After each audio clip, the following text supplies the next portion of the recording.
But a Memphis mother says a Facebook post saved her 3-year-old daughter's sight. When she posted a picture of the little girl, a friend noticed a very unusual glow in her left eye. Well, it turns out that glow was a sign of a very serious eye condition. One of the best personal trainers here in the Mid-South to get us right, and yeah, I'm already ready. Yes, you are. Show them your shorts. Oh. I'm ready. The legs are sexy. So awkward. I'm ready to make it happen. You never know what's happening out here. Business up top, party on the bottom. Stick around. Doctors warn you to be careful. Those supplements have some ingredients that they aren't even familiar with.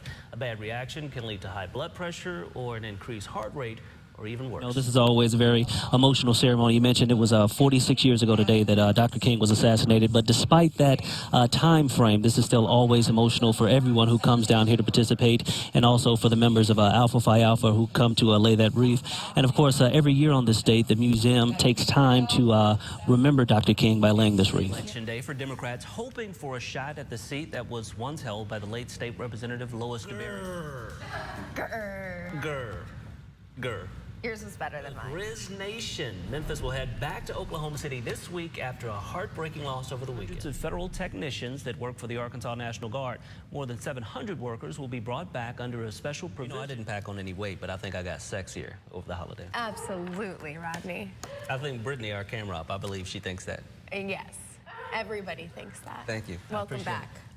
While sleeping, fire crews in Arkansas have been working to put out a huge fire at a very historic landmark, the Majestic Hotel. Shake, rattle and roll on the trailer, shake, rattle and roll on the trailer, shake, rattle and roll on the trailer, shake it, yeah, roll it. Teacher salaries in Mississippi. House Speaker Philip Gunn says he now supports raising teacher salaries. To be truthfully honest, this one has me a bit scared. The FDA says it received at least 90 reports of people getting sick after eating Chobani Greek-style yogurt made in Idaho. Now check this out.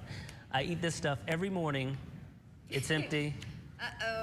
Uh-oh. It may be trouble. Hopefully not. And we have the trash can next to you, just in case you And I'm sort of cheap. I have a lot of these left. Obama returns to the U.S. today without the international support. Say Officer Davis crashed his patrol car while running a personal errand last February. The city's police chief recommended termination. Officer Davis's hearing with the city administrator is this morning. Continuing coverage this morning on why prosecutors dropped charges against the former Memphis animal shelter worker who was once accused of kidnapping Capone. This as Demetria Hogan's family defends her. Since taking office, Memphis Mayor A.C. Warden has made blighted properties a top priority, but one city-owned property has become... At the University of Boston. That's right, and the fraternity has a deep commitment to the community, and they hope to keep Dr. King's memory alive by simply giving back.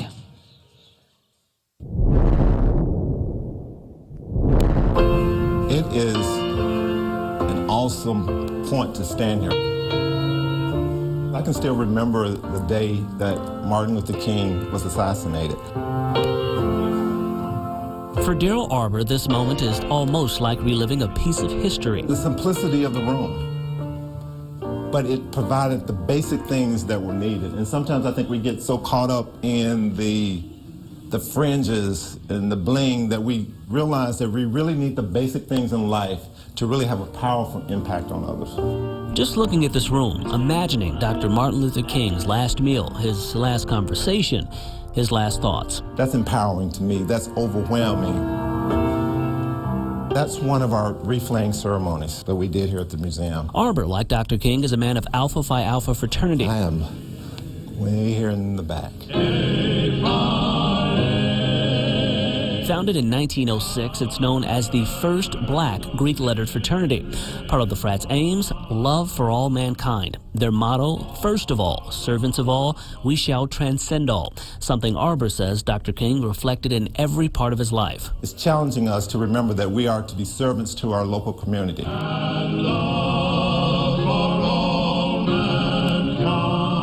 Dr. King was initiated in the Sigma chapter of the fraternity by way of Boston University in 1952. These photos, small snapshots of the time Dr. King spent with his fraternity brothers.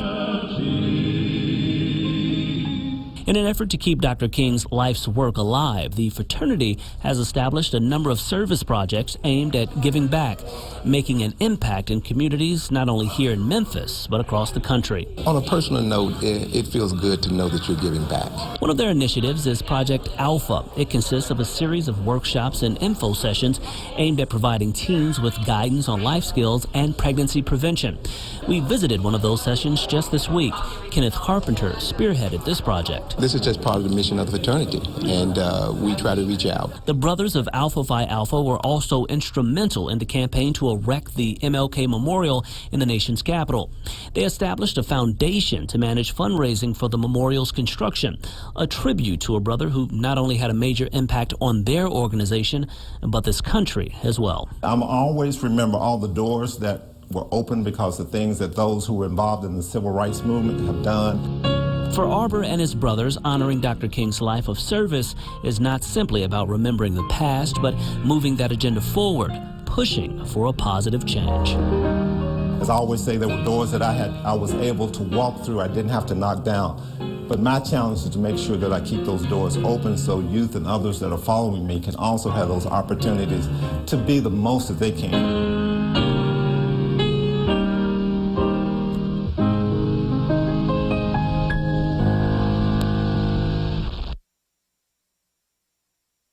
The theme of today, moving freedom forward. And you can see that's what the fraternity Alpha Phi Alpha, that's what they hope to do, move Dr. King's agenda. He may not be here, but his agenda, obviously, of peace, of love, of giving back to the community, that's what this organization does every day, and that's what they hope to continue with their younger members. You know, so 40 years down the line, we can say the same thing. But new advances in assisted reproduction right here in Memphis are allowing families to realize their dreams, including a very special member of the Local 24 family. It was a chance for a dream. Gina Garrison gets emotional just thinking about it. It really just kind of made your dreams come true. Holding the blessing she's always wanted. She's starting to smile and coo and, just kind of starting to get her own personality now. When we met Gina and little baby Gabby, she just made 6 weeks old. The journey to get to this day was certainly a long one. I wish we had come here first before we had done anything. For Garrison and many families like hers, coming in this office here at Fertility Associates of Memphis was their last hope. My husband had a vasectomy several years ago, so we had to figure out an option, and we had done a vasectomy reversal that was not successful, so our next option was this. Once they know what the problem is and they know that we're qualified to address it, then their level of comfort, certainly improves. Managing partner Dr. William Kute has worked with literally thousands of families.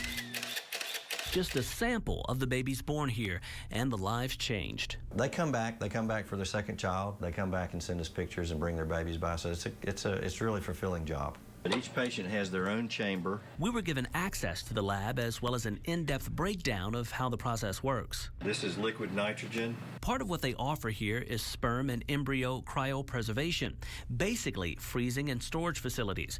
The Memphis Fertility Laboratory is the only place in the Mid-South that offers specialized reproductive testing. We're the first center in the region to have successfully frozen eggs, frozen oocytes, warmed them back up, fertilized them, and had that result in a live-born child. Dr. Kute is one of the best in his field. He was named by U.S. News as one of the top reproductive doctors in the nation. So really a very chilly day. Local 24 CW30 meteorologist and local Memphis Live host Lauren Raymer knows that well. Pockets of light drizzle in the forecast. She's a former patient of Dr. Kute's. And once we got to know Dr. Kute and then his nursing staff, they've become friends. They're fantastic. Lauren's due with twins in September. She's decided to share her experience in an effort to help other families who may be having difficulty conceiving. It's a very long process, but it's a very rewarding process at the very end. I did go through it twice. The first in vitro, the time we did in vitro, it did not work. I implanted one embryo. So the second time around, me and my husband put in two, and bought one, got one free. We got twins.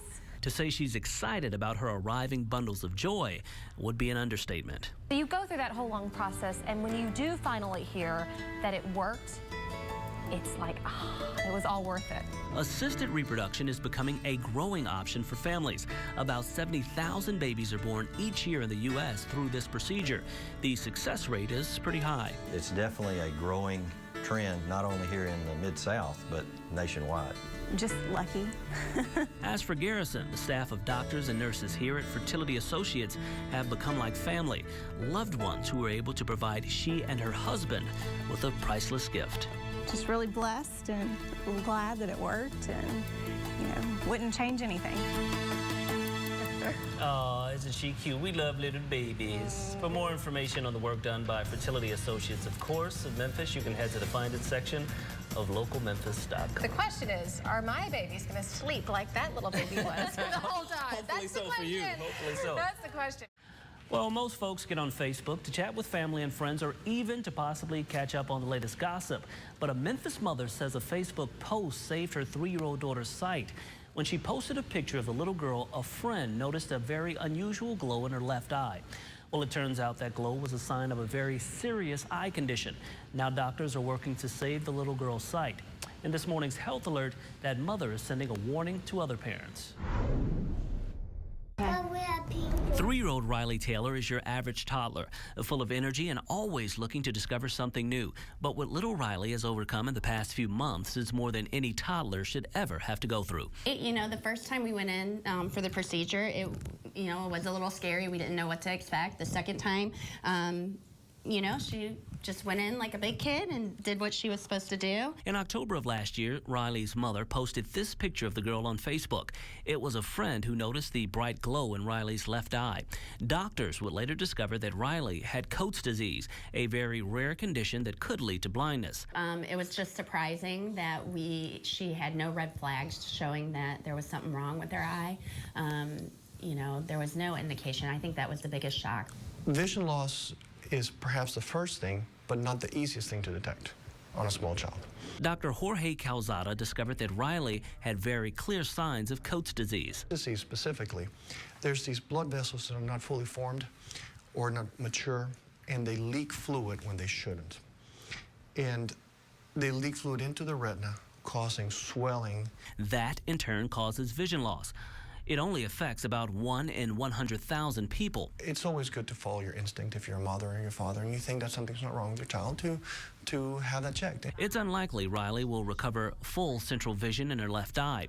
However, laser treatments and injections have restored some of her vision. Her mother is grateful and has a word of warning for other parents. If you notice any issues with your child, get to a doctor right away.